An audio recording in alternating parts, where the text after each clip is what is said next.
पर नहीं चलती बिल्कुल गलत है, क्योंकि दुबई की आधी से ज्यादा इकोनॉमी अबू धाबी पर डिपेंडेंट है और अबू धाबी का 85% रेवेन्यू तेल से आता है। दूसरा पॉइंट है दुबई की रियल एस्टेट मार्केट, जहां से दुबई अपना काफी रेवेन्यू जनरेट करता है। 2014 के बाद से दुबई में प्रॉपर्टी प्राइसेस मुसलसल गिर रही हैं। 2021 तक ये प्राइसेस इतनी गिर चुकी थीं कि अगर आप 2010 में खरीदी गई अपनी कोई प्रॉपर्टी 2021 में बेचते तो आपको कम से कम 60% लॉस होता। पूरी दुनिया में रियल एस्टेट एप्रिशिएट करती है, मतलब वैल्यू में बढ़ती रहती है, लेकिन दुबई में पिछले 8 सालों में बिल्कुल उल्टा हुआ है। अब एक तरफ तो दुबई में आपको हर तरफ कंस्ट्रक्शन होती नजर आएगी, मगर दूसरी ही तरफ आपको खाली बिल्डिंग्स, अपार्टमेंट्स और ऑफिसेस भी नजर आएंगे और इसकी वजह है ओवर सप्लाई। असल में दुबई का मोटो है build and they will come, मतलब बिल्डिंग्स, अपार्टमेंट्स वगैरह बनाओ, बाहर से लोग खुद ही आकर उन्हें आबाद करेंगे। मगर अनफॉर्चुनेटली पिछले कुछ सालों में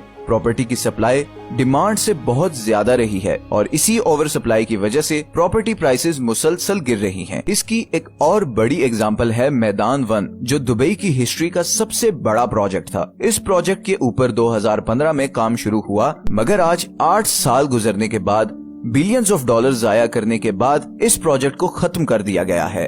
इस प्रोजेक्ट को बनाने वाला ग्रुप बैंकरप्ट हो चुका है और हर तरफ ऐसी खाली बिल्डिंग्स हैं जिन पर करोड़ों दिरहम्स लग चुके हैं। खैर, यहाँ पर एक और इंटरेस्टिंग चीज ये हुई कि 2022 में रशिया यूक्रेन वॉर के बाद दुबई की रियल एस्टेट मार्केट को एक मच नीडेड बूस्ट मिला।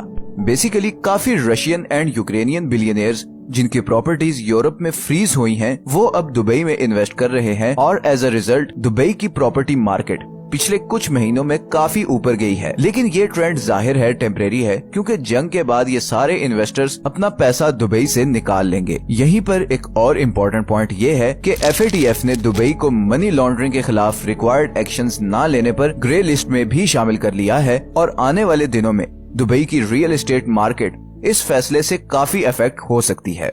तीसरा बहुत ही इम्पोर्टेंट फैक्टर है दुबई एक्सपो। कोविड की वजह से 2020 के बजाय ये एक्सपो 2021 में हुआ और